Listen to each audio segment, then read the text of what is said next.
really in the right place. And I am so glad to see so many people here. This is really super exciting. My name is Kelly Wacker. I'm trying out new Zoom skills, maybe. Let's see what happens if I do that.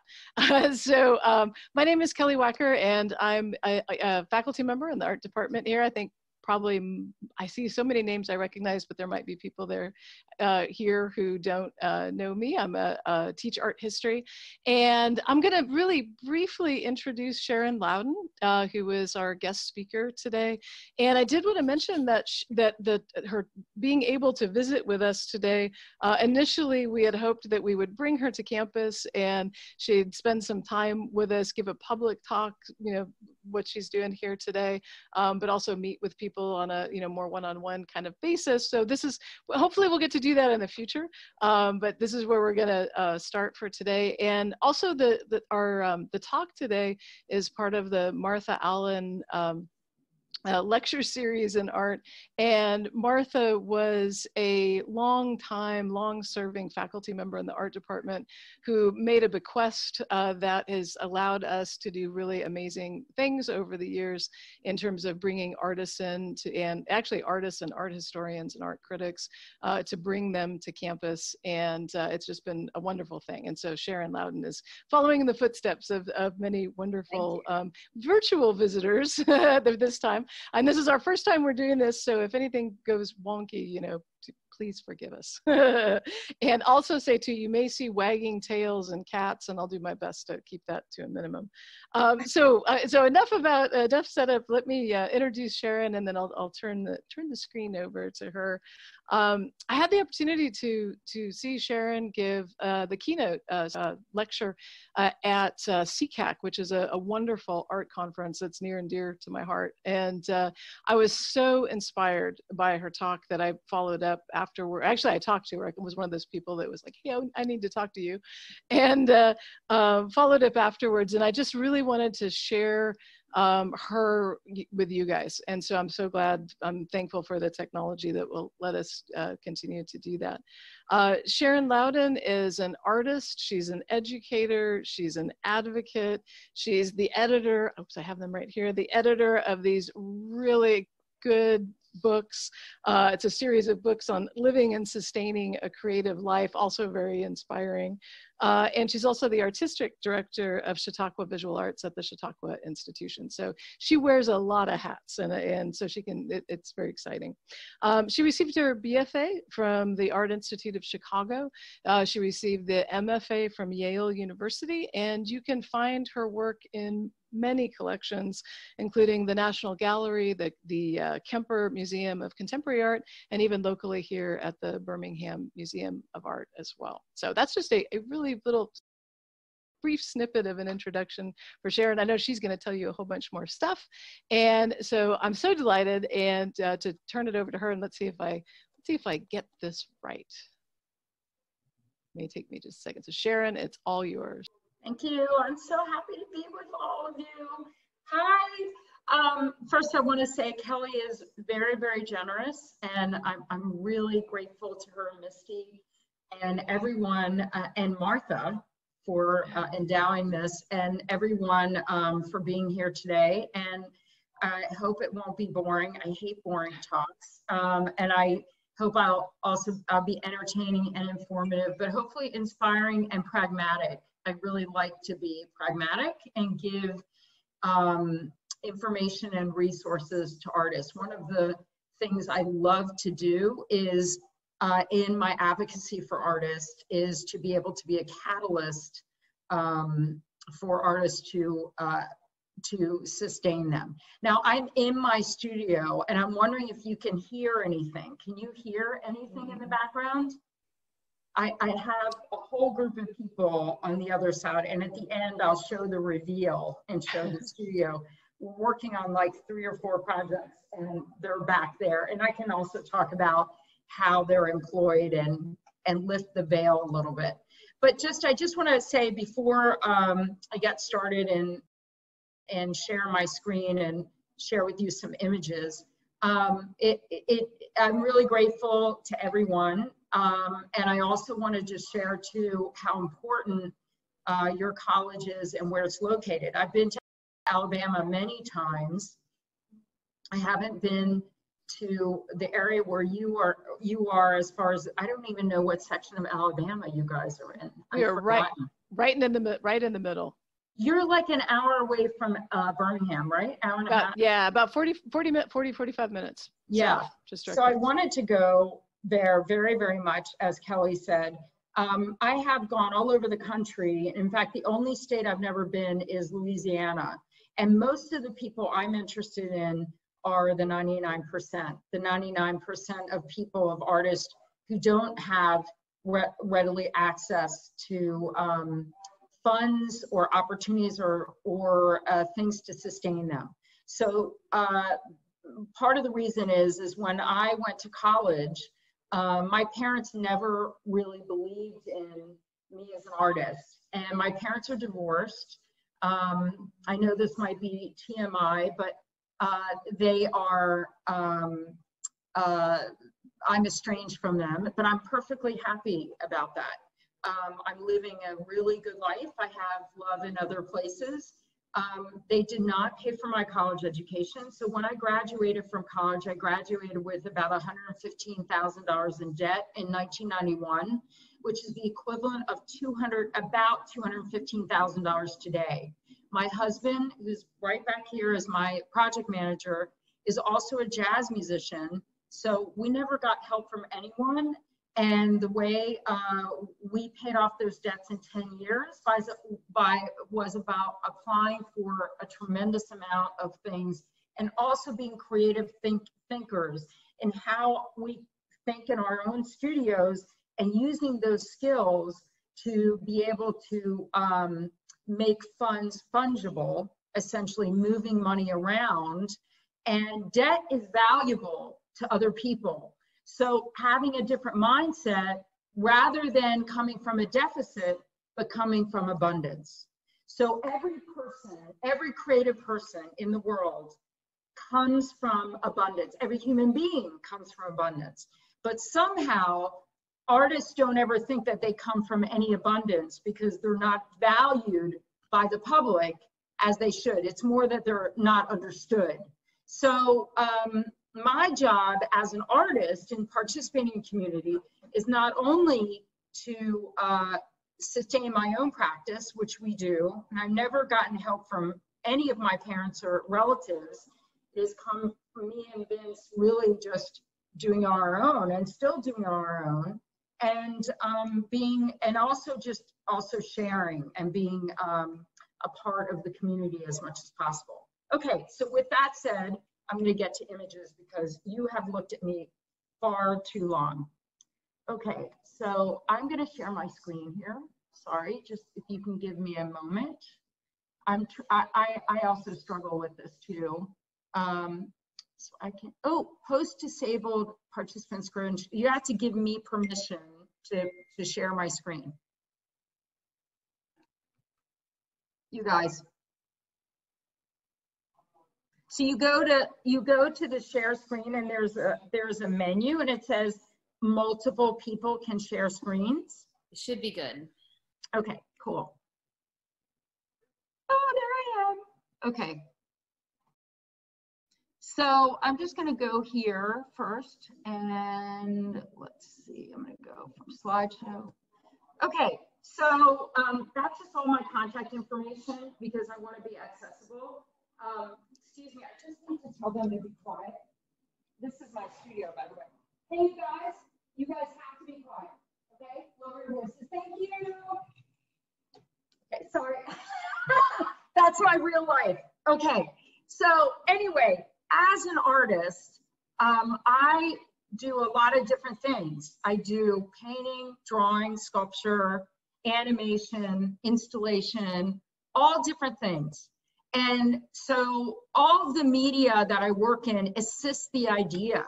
So for me, I feel like, and academic institutions are very, very steeped and saturated in this idea. And I'm sure yours is too, and no fault of you, but it's a tradition that artists are limited by either they're a painter, they're a sculptor, they do things that are set up in divisions.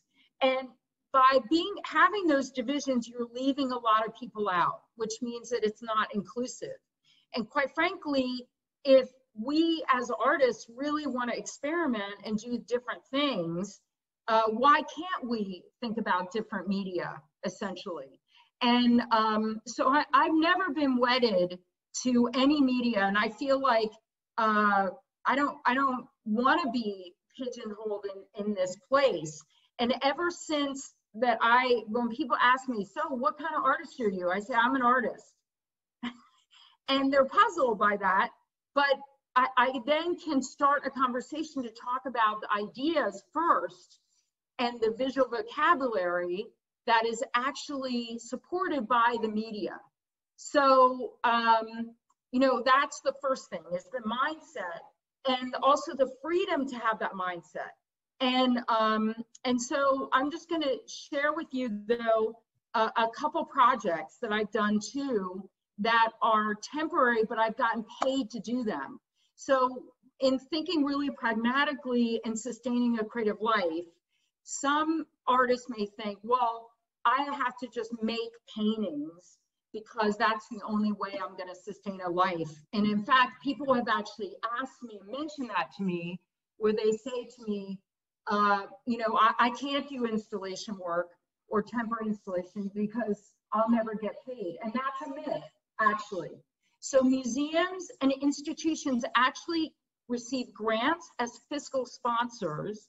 So a fiscal sponsor is actually someone who can provide an umbrella, who's an institution that can support individual artists and give them funding. So they can be like a catalyst or an in-between to be able to receive money for that person in partnership with an artist. Now, I'm going to give a ton of information here, so I'm happy to record it. I'm just so sorry you had to hear me shout to my awesome team, and I'll apologize to them later. But everything else I'm sharing with you is meant to be used. And so if you have any questions beyond our time together, and I'll have time for a Q&A for sure.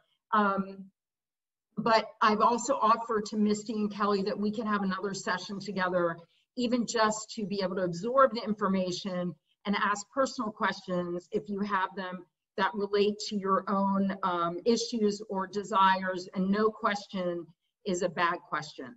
So, okay, so because I might be like a fire hose a little bit and give information, and I think Kelly will probably attest to that, because when I did the keynote, it was like a big fire hose of just spraying water everywhere.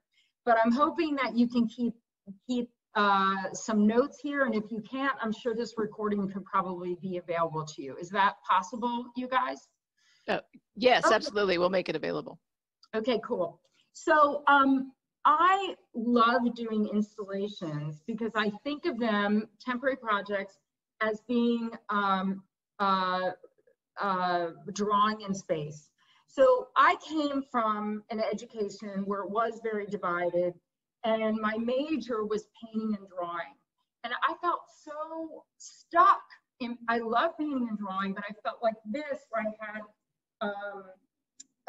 cuffs around me, and I was like, I want my work, which is, and I'll just in short share with you what my work's about.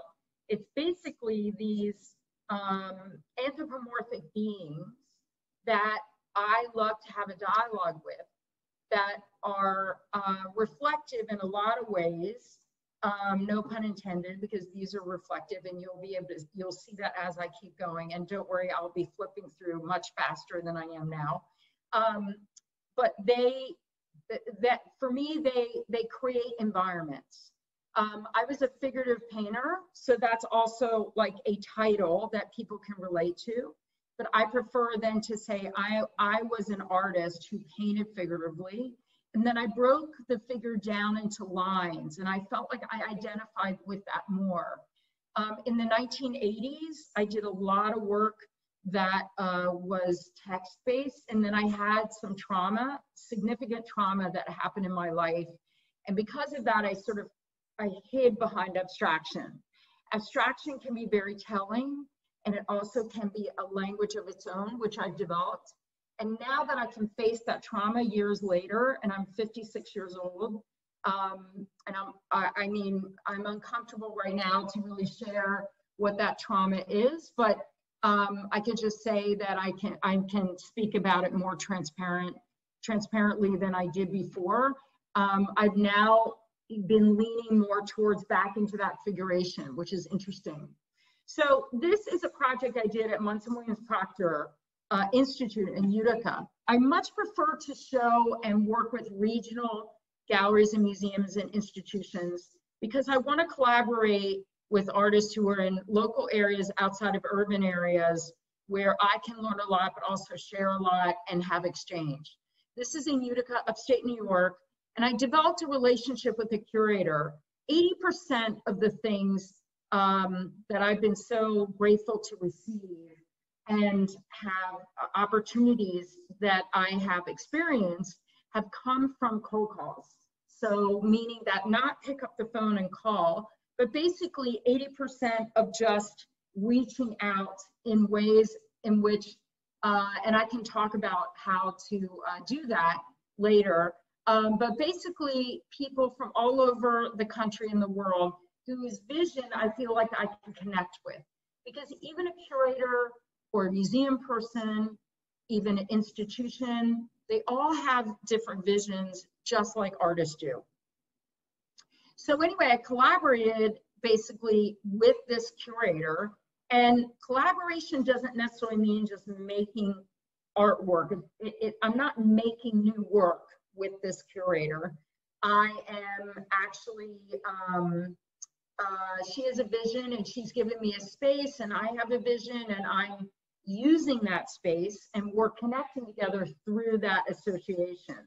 So I made this project called Merge, and it's made out of reflective sheeting, and these little critters come out of my drawings and paintings, and anthropomorphic, and when they come together, they feel like, for me, of nature, but not of nature, and they create environments. And then 6 years later, I found another, what I call canvas, which is an environment, physical, three-dimensional environment, and in Washington, D.C. And just like if, let's say, you have an occasion to, let's say for me, wear a dress for a wedding, and I don't go to many weddings. I don't know about you guys, but, or you all there, I lived in the South, you all there. But I thought it just like these beings and this idea could grow in a different environment. I could wear a different dress or a gown for a wedding, for example, versus, let's say, another environment. But I'm the same person. So these pieces change in these environments, but their anthropomorphicness, the characters added to them. So 6 years later, and then after that, I blew it out in 2000. I always get this wrong, and I wish my husband was right here to answer it. I think it was 2010. I did a project with the Weissman Art Museum in Minnesota, and the connection to this curator was really, really strong. So I felt this confidence to do this massive installation made of 350,000 strips of aluminum, 20 pounds of glue, and 20,000 screws. And the piece, what we did was, as far as money goes, museums, as I said, get money through grants, and I gave them a budget, and that budget included higher wages to be able to fund artists in a living wage to be able to assist in a project with me and make it an educational experience, and then as well as pay for all of the materials, photography, and everything that's budgeted. When I give a lot of professional development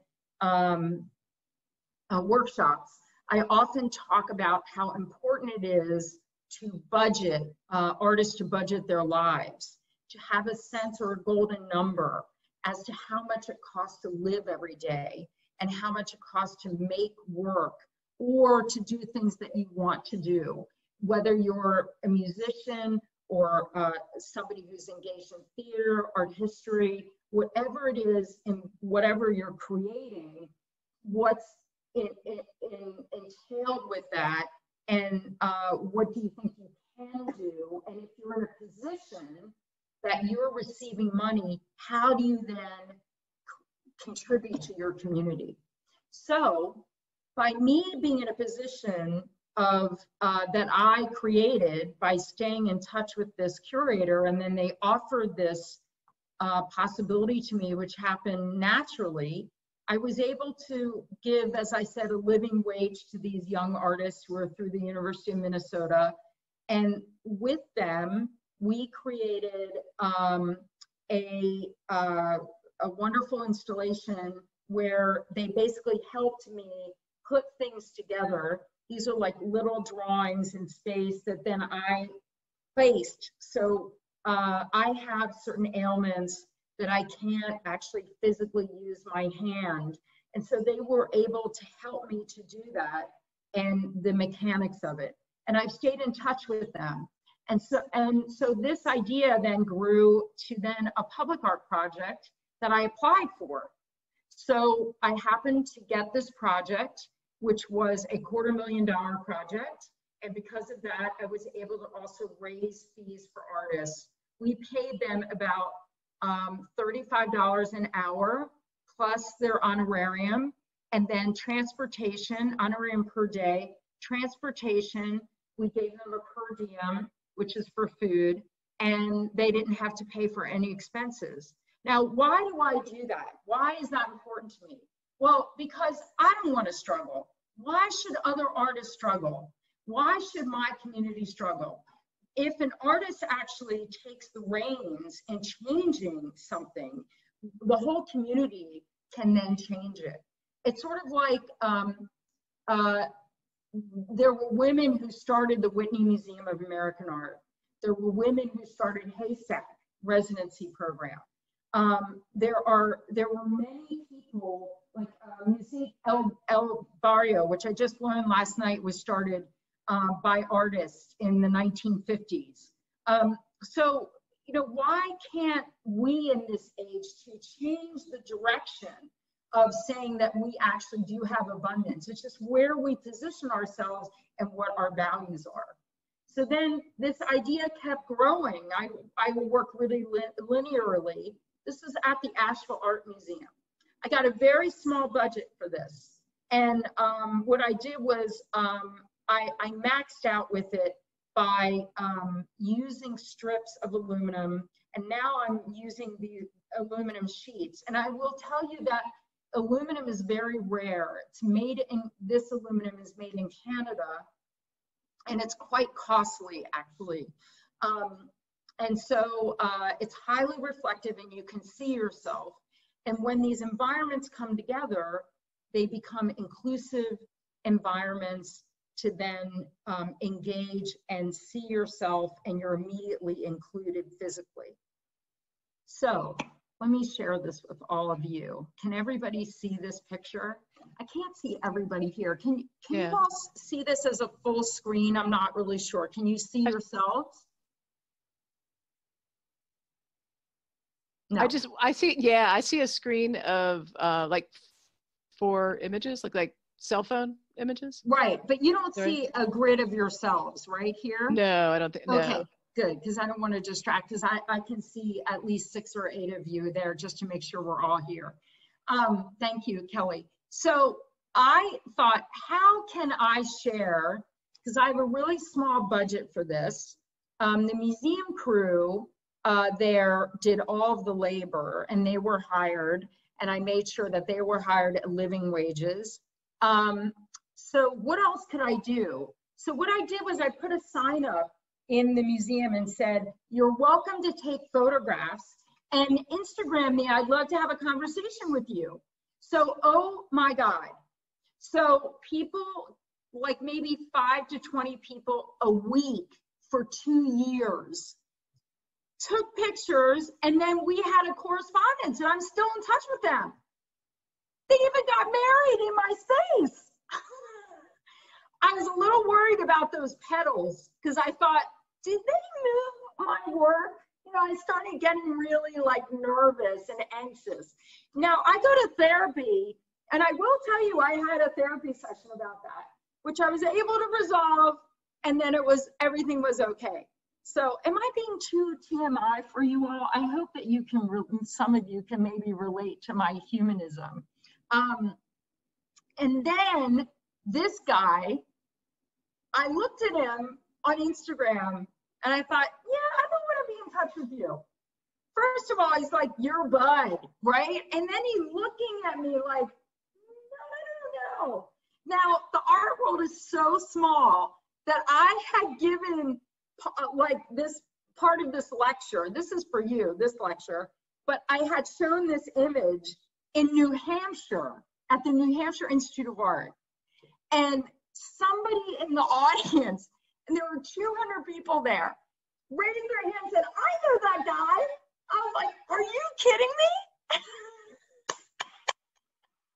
So I'm like, "Are you serious? You gotta text him right now and tell him I'm terrified of him." And the person in the audience said, "No, he's a really nice guy." And it was like, "Not if he's looking that way and he says, 'You're bud,' you know?" Yeah, no. So, and then he didn't want to be in touch with me after because I think I insulted him, and it's recorded. And you know, now he'll be able to see this again. So anyway, small world. Okay, and then this then kept going. So now we're in, I don't know, 2015. So this idea keeps rolling and growing as if it's its own environment. And this is at the oh my God, I can't, the Tweed Art Museum in Duluth, Minnesota. Now, it really looks like this. There's no Photoshop. This was actually taken as is, and that's really my husband there. That's, you know, I don't have to pay him as a model. It's pretty amazing.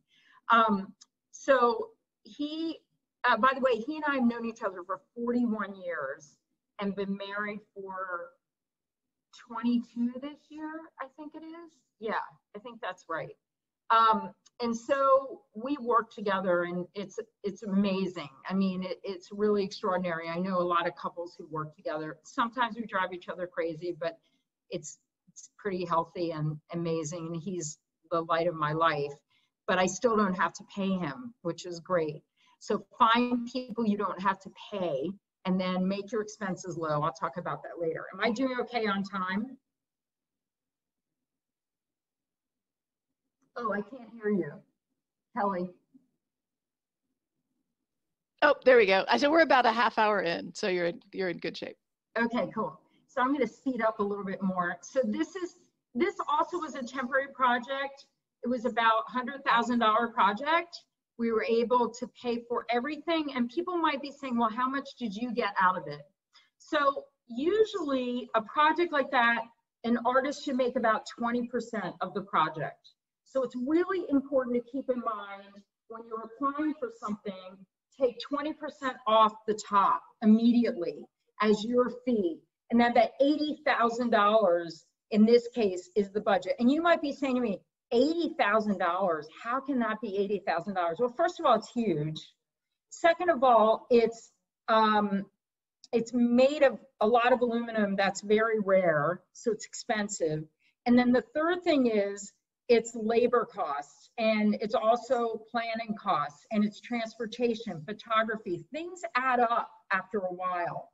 And so when you see even the little things like insurance, workman's comp, I have to pay. We just paid workman's comp, which was astronomical this year.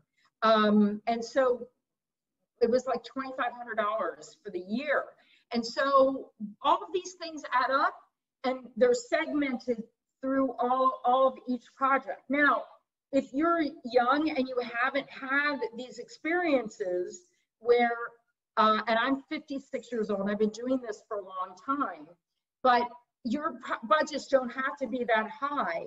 But let's say you do land a budget that high, there are resources that can help you, and I can certainly direct you to those resources that can help you figure out and how to budget. And certainly we can have a session after this, like I've mentioned, if that's one of your questions, I can help you with that. But if I can just assure you, if you can't do something, there are many people who can do it too, who can be hired. And what's great about an artist is I'm a small business person. So I'm creating opportunities for other people based on these big budgets. So that's exactly how it looked with the opening. You can see people have heads and they can look up. And it also, what these pieces do is expand the architecture. Now, what does it do for the institution? Well, first of all, it creates jobs for the institution.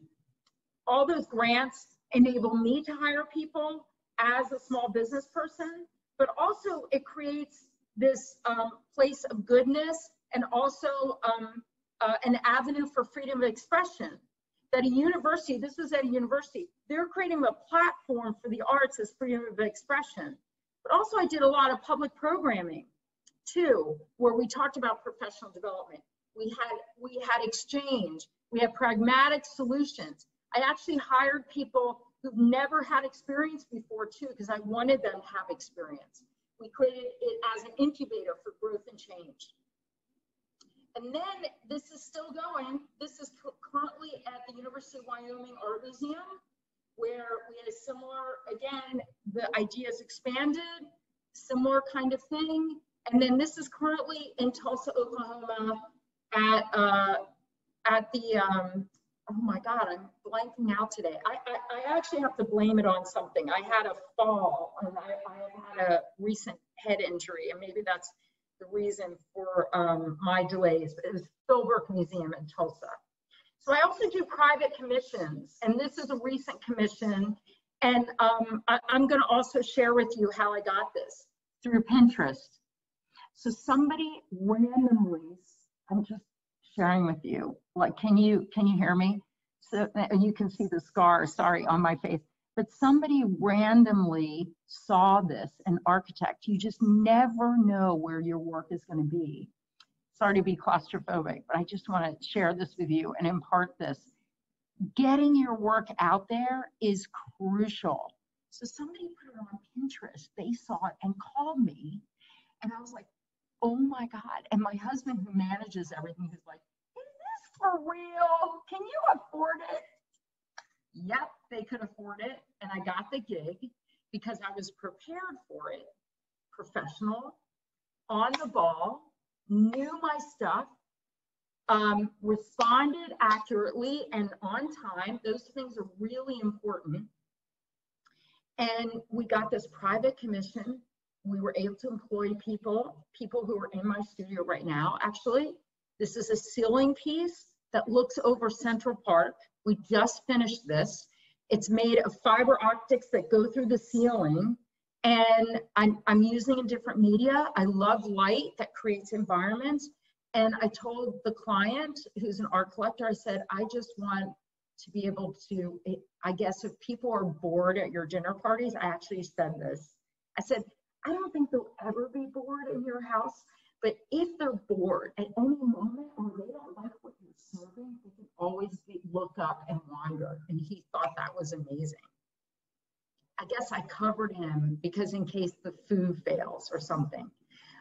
So this is also up right now, permanent commission, and people went to the Philbrook who saw that piece, and then it was, it's at a bank in Oklahoma City. Now, I also want to talk about values a little bit, okay? So I'm really staunch in my values. And as an artist, we actually, coming from abundance, we actually have choices, okay? We have choices and we can say no, even if we're really need money, okay? You can say no. So I'll give you a good example. okay? And some people might be mad at me of this example. Please don't be mad at me. I'm just giving an example. Let's say the National Rifle Association comes to you and says, I have $1 million that I want to give you to be able to do a project. I have a fat $1 million I want to give you, okay? And that project is going to be in their collection forever. It's maybe for their factory in Grinnell, which I've been to. And I'm like, $1 million, oh my God, I could buy a house with $1 million. I can employ a lot of people with $1 million. I can do a lot of stuff with that $1 million. But if I do that, that means that my values are going to be aligned with the values of the National Rifle Association. Now, no money is pure, none. There's always going to be percentages of money that goes towards things that aren't great, and also like let's say the things that an organization does may not perfectly align. Like, I have no problem with people having guns. You know, I just have a problem with where the guns go and where they're sold. And I think there should be more reform. So if I feel that way this way, and the percentages make me feel uncomfortable, I will probably decline that. So, because I know that I'm going to be aligned with them forever, and things might change. Now, on the other hand, if I actually work with them, maybe I can make impact from the inside and actually use my voice to be collaborative with them. So maybe I do agree with it. With the Mayberry Bank, I was really afraid that their values weren't aligned with mine. Well, it turns out that most of them were. And so I was like, done. I'm going to develop a lifelong relationship with you because now I'm living with you in your bank. So this was just done right before COVID hit. And now when people walk in the bank, they're going to be welcomed by a lot of reflection, happy, amazing people in this family organization that I love. Okay, so that's enough about the work. And just to give you can go on my website. But for me as an artist, just to identify, so an artist is a lot of different people. And also an artist is a community participant. And the thing about an artist, I think, in this day and age is, sure, you could be like Van Gogh. Did you know that Van Gogh actually had epilepsy and that's why his ear was cut off? The mythology of an artist today is ridiculous. There's no such thing as starving artists, because if you were starving, probably I would just say that let's just put it this way, that you have to eat, right? So even if you make drawings doodling on your napkins and you're eating, you're not a starving artist. If you have a quote day job, which I hate that term, that should be thrown out, doesn't mean you're any less of an artist, because you bring the talents that you have with you every time you go into a room.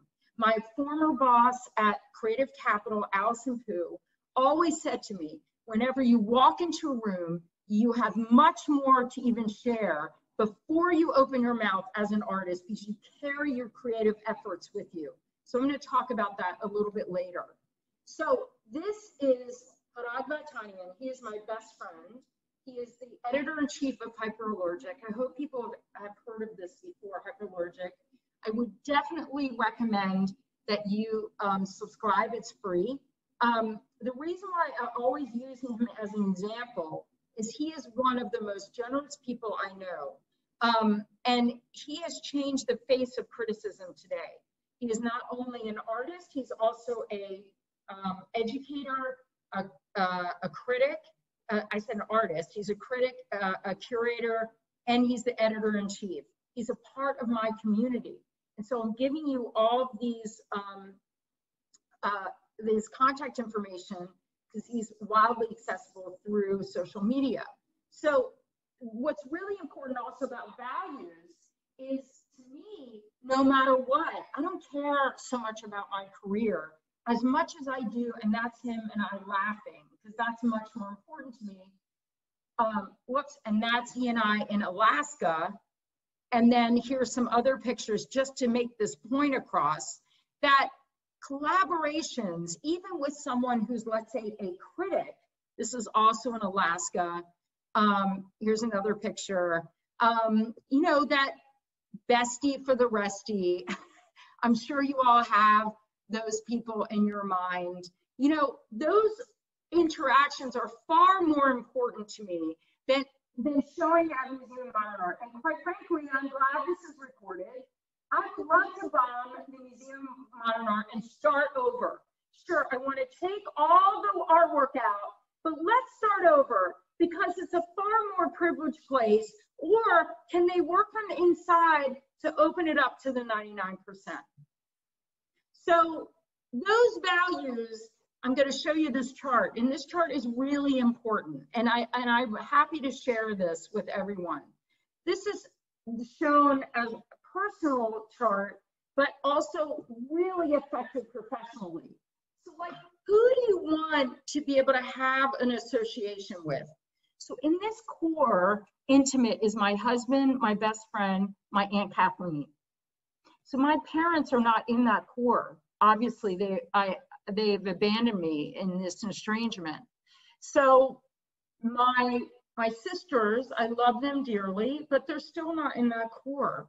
So I need to know, for me, in my mind, intentionally who I spend time with and where that energy goes, and who do I want to collaborate with? Who do I want to be able to breathe with? That's also a base for the values by which I'm supported in my community. So he and I collaborate on artwork together as another way. This is an installation we did as another way to breathe and have communication. This installation was done in a studio that I applied for. That was a free studio in Manhattan. No, in Brooklyn. What am I talking about? And the studio was about 600 square feet. And I thought, you know, a lot of people, 1,500 people applied for this studio, and I got this. So what do I want to do with it? I'm going to share it. I'm going to share the experience. I'm going to draw with people who didn't get the studio. We drew together, and I showed those as well. And then he and I did an installation together. And then in an exhibition in New York, in a gallery that I show with, we did an installation together too. Sharing is caring. And so the best review I ever got was actually on Instagram for that exhibition. So we had a influencer come in and just shoot pictures. And that influencer attracted mostly BIPOC people to take photographs. Oh my God, it was insane. At one point, there was a line outside the door with cameras and tripods. And actually, people showed up and dressed to be a part of the installation. That was amazing. That's the best review I could get. Can you believe this? She probably bought those silver pants for this. I mean, unbelievable. So it's like, what do you value? I had a review in the New York Times before. I've had a review in all these other places, but that reaches a small number of people. My people are that 99%. So thousands of people saw these images, far more important to me. So in addition, for me, I'm also an editor of these books that Kelly has talked about. I was doing a talk at the College Art Association where I talked about how, what was the name of the panel? It was how to make a living with or without a gallery dealer. And like 400 people were there, and I was like, you know, you guys, it's great that you're here, but you know, it sucks that you're here too. Great that you want to learn from, I was moderating a panel, so there were like 4 people on the panel with me, but then also sucks that you're here because it shows you're dependent on this system that only serves the 1%. So from that, you never know who's in the audience. So who was in the audience, just like Kelly at CCAC, who was in the audience was my publisher, who came up to me and said, I want you to write a book. And I was like, I can't even write an artist statement. Even now, I hate writing an artist statement. I hate those damn things. I know how, I teach that, and I know I have to write it, you know. But, and then my husband, this was the real trigger. My husband was like, you're not going to do a book. And then I was like, hell yes, I'm going to do a book then. So then what happened was, I was like, how can I share this opportunity? What's missing? You know what's missing in academic situations is people never talk about money and how to sustain a creative life. No one told me that when I was going to school. So what I did was I said, okay, I'm going to give space. That's, to me, being generous, not only as a person of privilege, as a white woman, but also as a person who's just doing the right thing and giving people opportunities. I'm going to give 40 people ages 22 to 67 in my first book, or no, 29 to 67. My second book, it was from, now I even forget, it's about the same range, 40 people, to be able to share a little bit about their lives, to start a conversation about sustaining creative life. Well, that turned into Bonanza.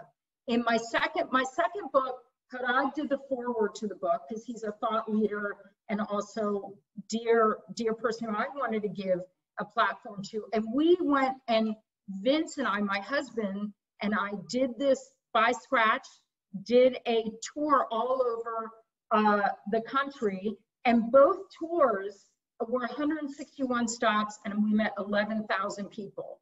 Publishers and galleries support artists, but they don't do everything for you. That's a myth, actually. So it's really, if you're selling things, they'll do things for you. My publisher is excited because we sold a tremendous amount of books, but I split all the royalties with all the artists. I'm a contributor as well, so I get part of the profits. You don't want to ever shortchange yourself. But I felt it was unequitable, like a lot of anthologies, to be able to take all the money. That's ridiculous. So we've been all over the place. And what I realized is the #1 key to sustaining creative life is community. So here you'll see, this is all my team last year, all the people from Chautauqua Visual Arts, which I'll get into. So I also want to just say too about values and using your voice. If you're on social media, you can also express an opinion. I hope you don't mind me putting my hair up because I'm getting now hot and heavy with this lecture.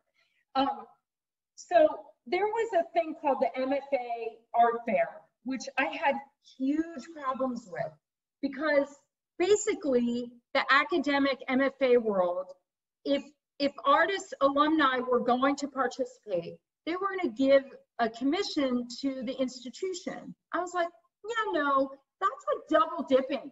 You're paying tuition and you're going to give a commission after graduating? No. So I talked about it on Facebook when I said, I don't think it's a good thing. Well, it blew up. And so Harag, as a dear friend, he said, I think you should write about this. And I was like, no way. I'm not going to write about it. And he goes, why not? I was like, first of all, I'm never going to mix church and state with you and your hyperallergic because we're just good friends. He was like, well, why don't you let me read it? And I was like, all right, you can read it as a critic. Well, he read it and said, I'm publishing it. I was like, what? So he published it, and then it blew up, and now you don't see it out there. It's sort of gone away. Oh, what a shame. So to me, it's like artists need to protect each other too. So then you can use your website. So I started talking about this thing called the Hopper Prize. I personally have huge issues with pay to play anything, meaning if you pay a fee, there should be something in return if you're not getting into a program. And if there isn't that transparency, that institution should say something. Well, this host still gets a lot of great feedback from artists who come upon it in analytics. I never heard from the Hopper Prize. I wrote to them, but I find it to be problematic. So these books have really been a platform for conversation. I really loved going on tour and meeting so many different people and having conversation where basically just happened naturally. In December of 2013, my husband and I had a house fire, and the publisher we never thought about a book tour, but my first book sold out before it got on the shelves. And I think the reason why it sold out is because people really need this information. And so Vince and I were homeless for over 229 days. And what we did was we went to our community and said, can we go to your organization and have a dialogue? And through that, we can have attention to that organization. We can pay artists, but also bring people together and talk about these issues. So these panel discussions weren't boring. They were like a warm up to other conversation, which were often recorded. So we got all this data together and we made it into a case study. And then it was funded by a lot of other organizations. Some of the people in my second book are like Edgar Arsenault, Sharon Butler, Duncan McKenzie from Bad at Sports, Dina Haggag, who now runs United States Artists, Jean Shin, Austin Thomas. There's so many people who actually are giving artists. In fact, if people in my life, if they are not generous, they're out of my life. I can't deal with people who don't give to other people. So that's part of that chart that I showed you in having those boundaries and values.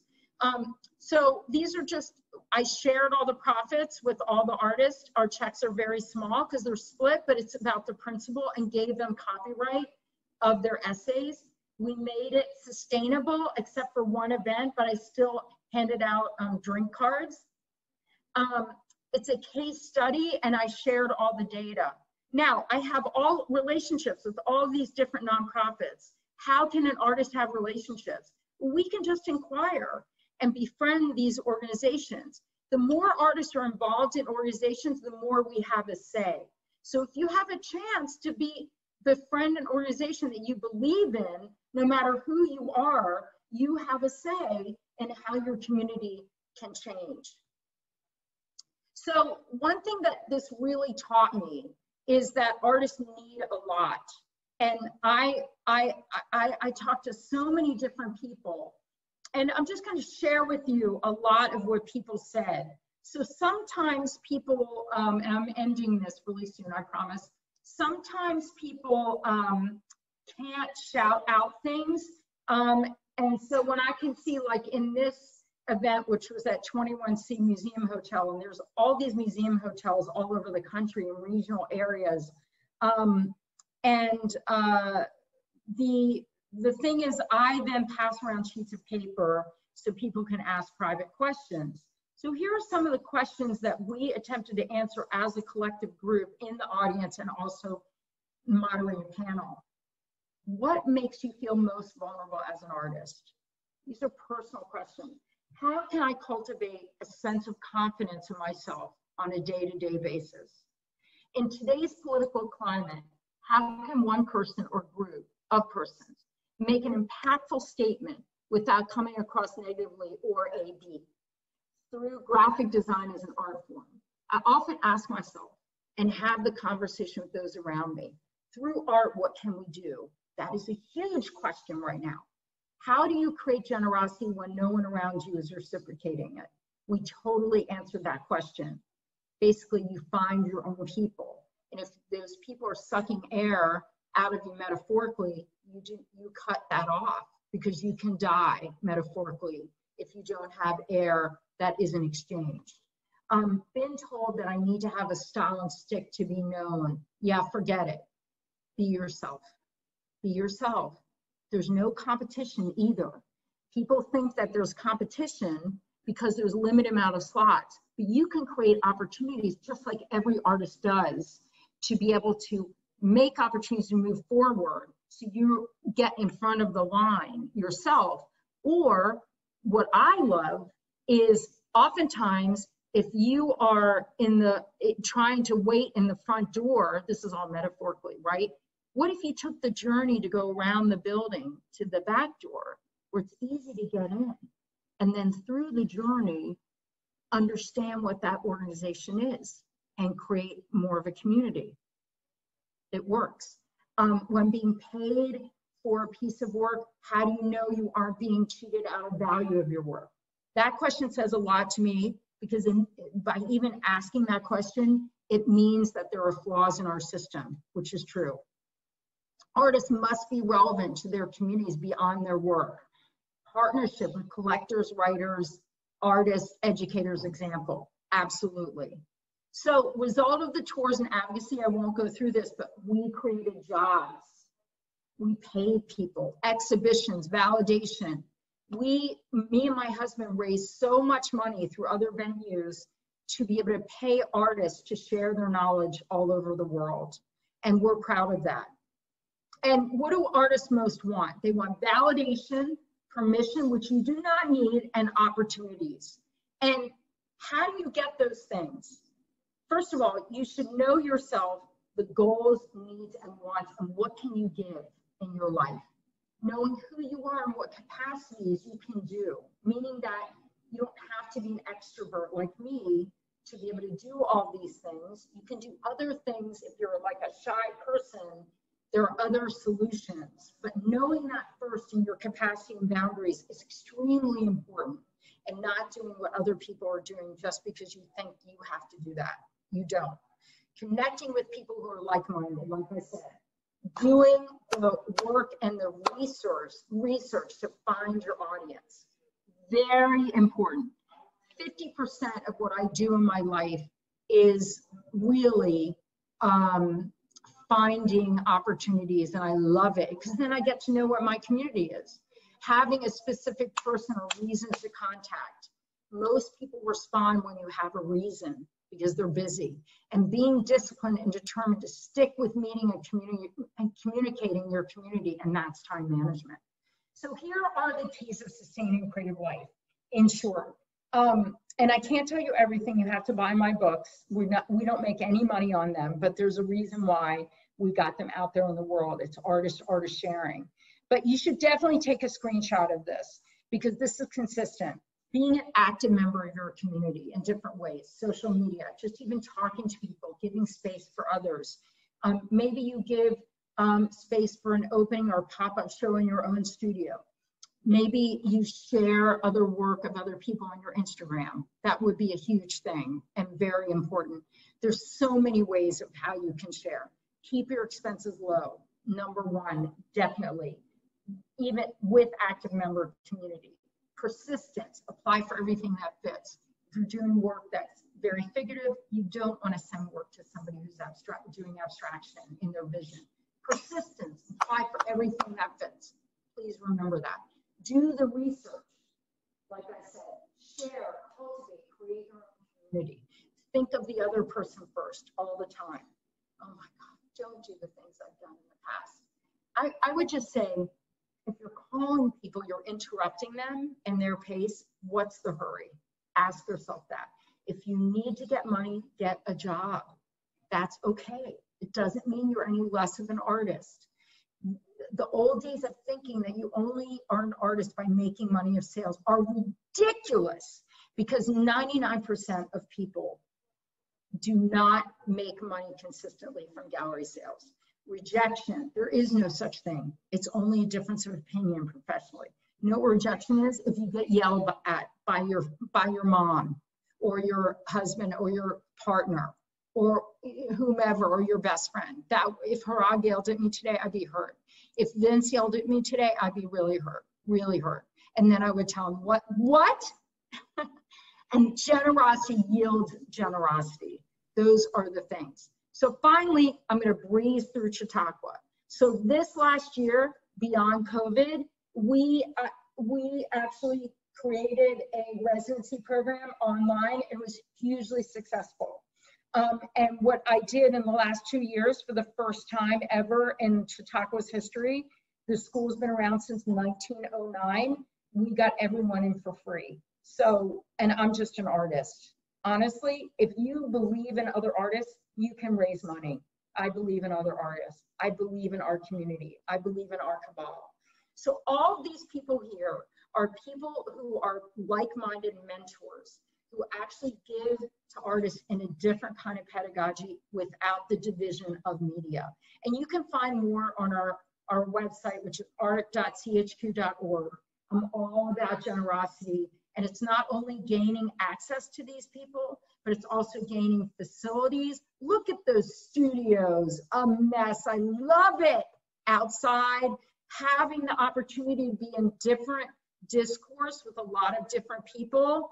And then these are all the different people from all over the place, mostly people in small communities who never have the opportunity to be able to also have opportunities to see theater, dance, opera, music, and then thought leaders like Diana Ross came last year before COVID. Stacey Abrams came and spoke.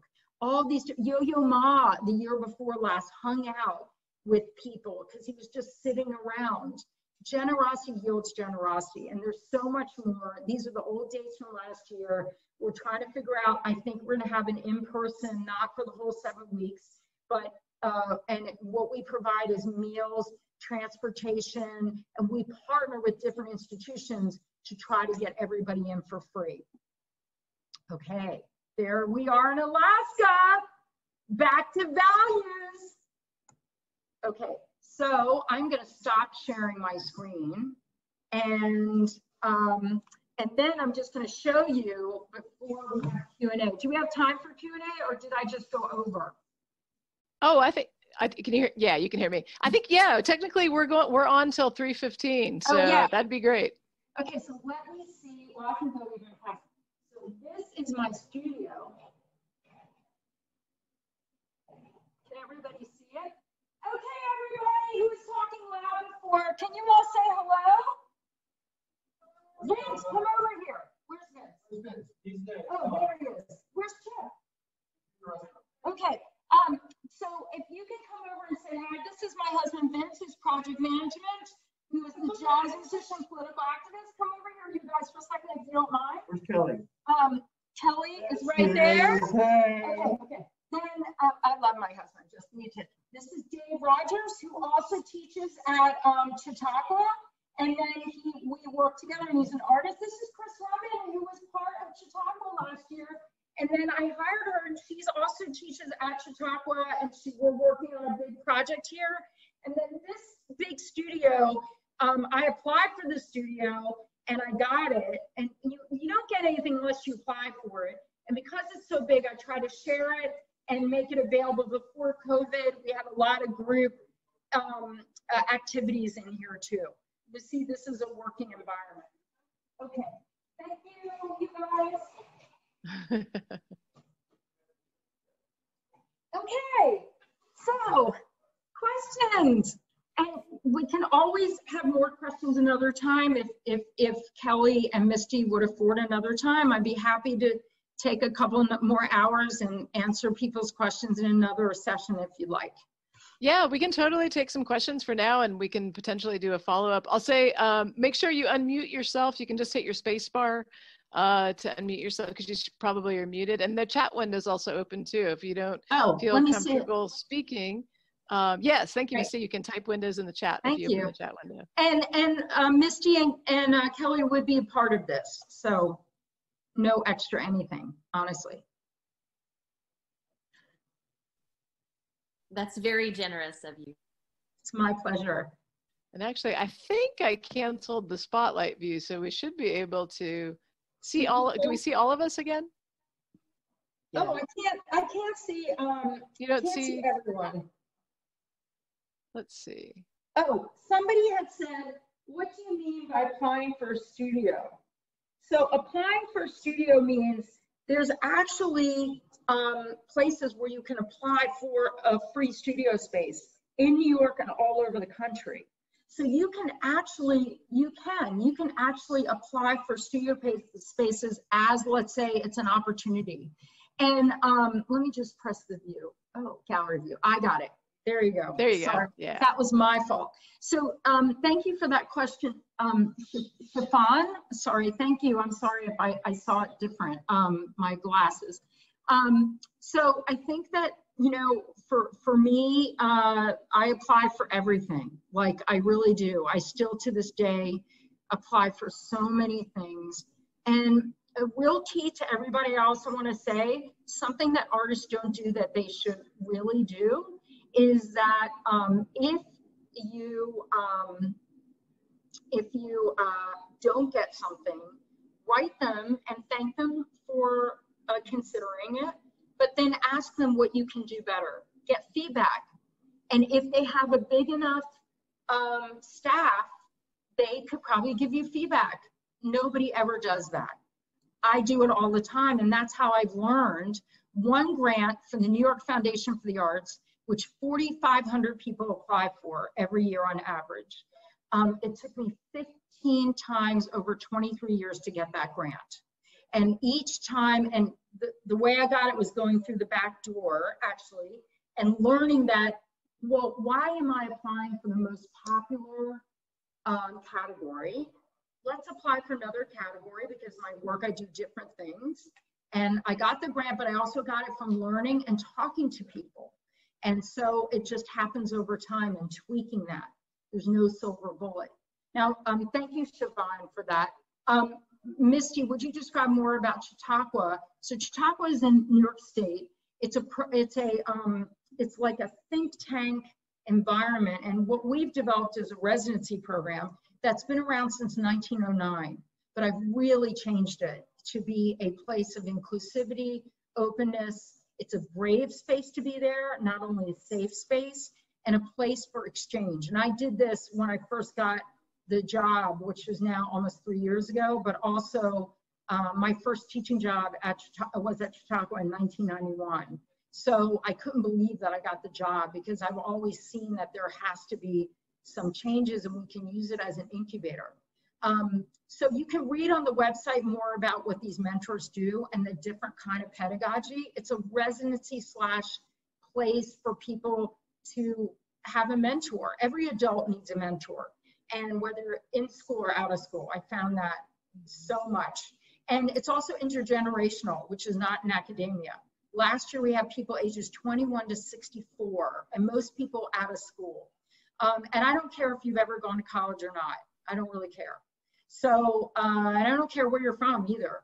But if you are from a place where, let's say like Yale University, where we have a partnership, you better believe I'm gonna call them and say, Yale, I think you should pay for this. So, you know, I believe in people sharing their wealth. It's extremely important. So also I did this too. Anybody who doesn't get into the program gets a brief few sentences of why they didn't. Feedback, automatic feedback on your application. It took me 6 weeks to write every single email, but I believe in that so much, because there's no program that does that. But I do it because I would want that. Mm-hmm. Does that say enough? So here's the website, and our application's already up, but again, we haven't advertised yet because we're not sure, you know, what the program looks like, but it's going to be at least 5 weeks. It's usually 7, and hopefully all of that will be in person. And what's the application process? I'm glad you asked, Grace. So you know what? We made all of the application process transparent. Step by step. I hate the fact that I don't know anything. So if you go to the apply page, you can see the jury process and the application. We ask questions like that first question that I said in the recording. What do you need, want, and what can you give as an artist? That's going to tell us what kind of generosity you have and how much you give. Because me and the other, first of all, I don't make the decision solely. Me and all the mentors, the core faculty, make the decisions, all of us together. So that's 8 people making that decision. And we all believe in potential, generosity, and a different artist who can share the wealth, pay forward. Okay, you said you're hardest a jazz musician. Do you ever work with musicians who work? I did once, and it didn't work that well. And then also I worked with my husband. Now it's too close for comfort. So I'm really open to those ideas, but so far it hasn't worked. So if you can have a solution for me, I'm happy to be open to collaboration. But right now it's not working. But thanks for the question. Do you have any tips for overcoming fear of applying for applications? Oh my God, I totally do. I'm not necessarily afraid of rejection, but I always feel like my portfolio does not contain enough work to apply. Well, first of all, follow the instructions.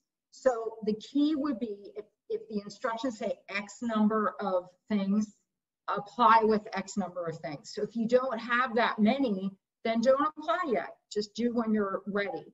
If you do, just put it in there. If you believe in the work, if you feel, listen, I would get other eyes on it before. Everybody needs an editor. The editor can be your mother, can be your father, could be, well, for me, they can't be. But let's say, and I love my parents. I'm not saying I don't love them. It's just that right now we're in this position. And I'm hoping we work that out before we both pass away. My editor is my husband, but also my friends. People can be objective, who can I can take their comments. And then also just put it in there. You know, the other thing about applying that's amazing is that I'm on a ton of juries every year. And sometimes I see, like I was on a jury in Alaska, and I saw someone on that who applied who I loved, and she didn't get a grant, and I was pissed because I really fought for her. But it's usually a collective decision, and it just happens randomly, everybody. It's usually not personal unless you have a reputation of being a jerk. Then you're in trouble for other, you know, not just that application. But anyway, and that doesn't happen that often. But in Alaska, so this person, I saw her out, and I went to her studio in Alaska. She didn't know how I found her. I just said I saw her on her website. And then she found out later, and then I stayed in touch with her. She came to New York for the first time. I introduced her to people. I did a show, a juried show. She applied. See, it's also what you do, how you participate. She applied. This past year, she got that grant. Then she got a solo show, and her career is booming. It's how you open to possibilities. So I would just say do it. You never know. Do you have any advice on staying motivated and confident in your work? Well, first of all, you have to love what you do. Second of all, it doesn't make you an artist if you're not making less of an artist if you're not making anything. You could write, you could think, you could do other things that are creative, but it doesn't mean you have to make something to be an artist. So I would just say, like, I go in spits and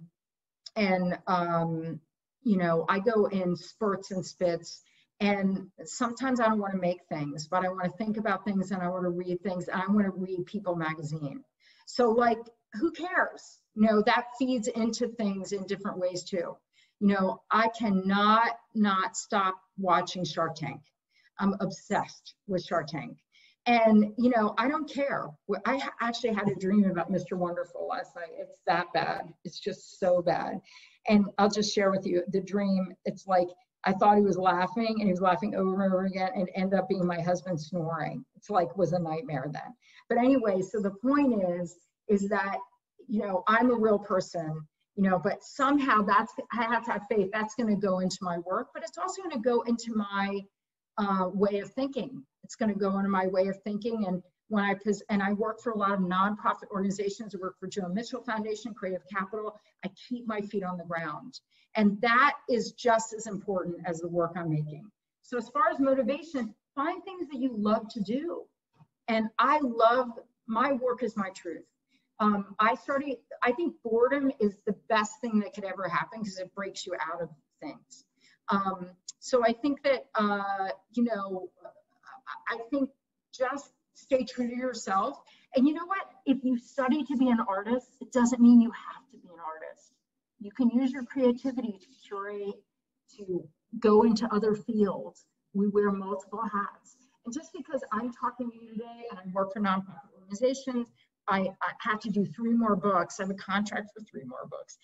Happy problem. And then I do all these other things, doesn't make me any less of an artist.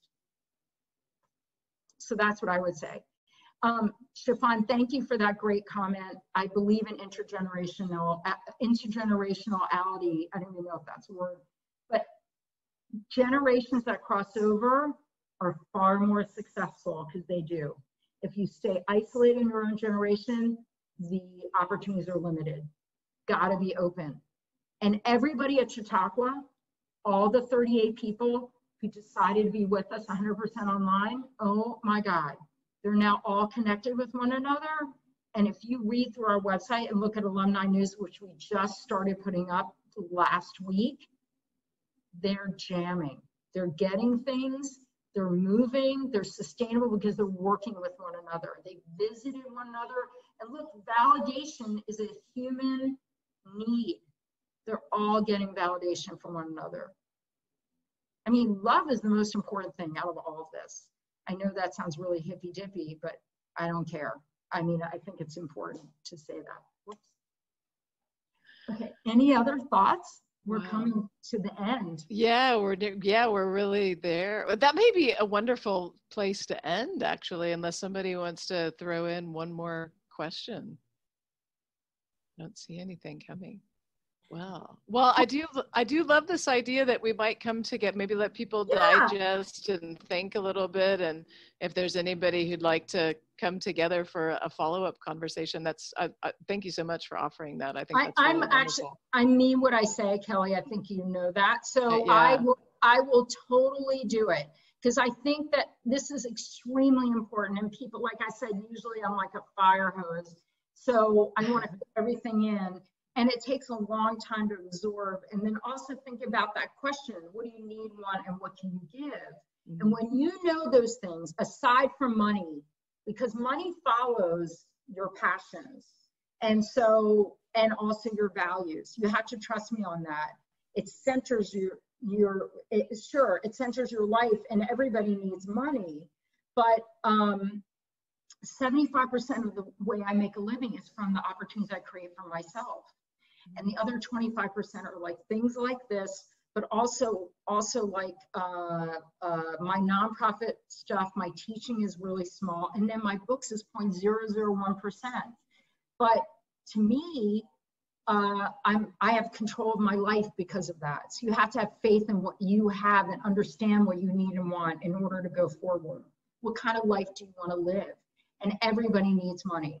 So it's better collectively to share, to be able to create opportunities rather than holding all of that on your shoulders. I'm sorry to go on. Let's meet again. Anybody who wants to meet again, I'm happy to do it. Yeah. So let me know, y'all, and we'll or Misty or we'll or faculty, and they'll get information to me. So, well, I'd like to say if you guys are willing to, like, we're good to go. I mean, we're going to come back and talk some more. But if you want to, feel free to unmute yourself and clap and say thank you and goodbye and whatever. Please do. Yay! Thank you guys so much. And thank you for being here. It's nice to meet all of you. Thank you. I'd love for you to share some of your life with me. It would be a great honor. And it was an honor to be with you all today. And thank you, Kelly, for your amazing work and our conversations. And Misty, it's lovely to have met you as well. Thank you. I think that's a great way to end our conversation. I would love that. Thank you so much, Sharon. I'll see you again soon. Okay, yes, thanks. Definitely. Bye. All right. Bye-bye, everybody.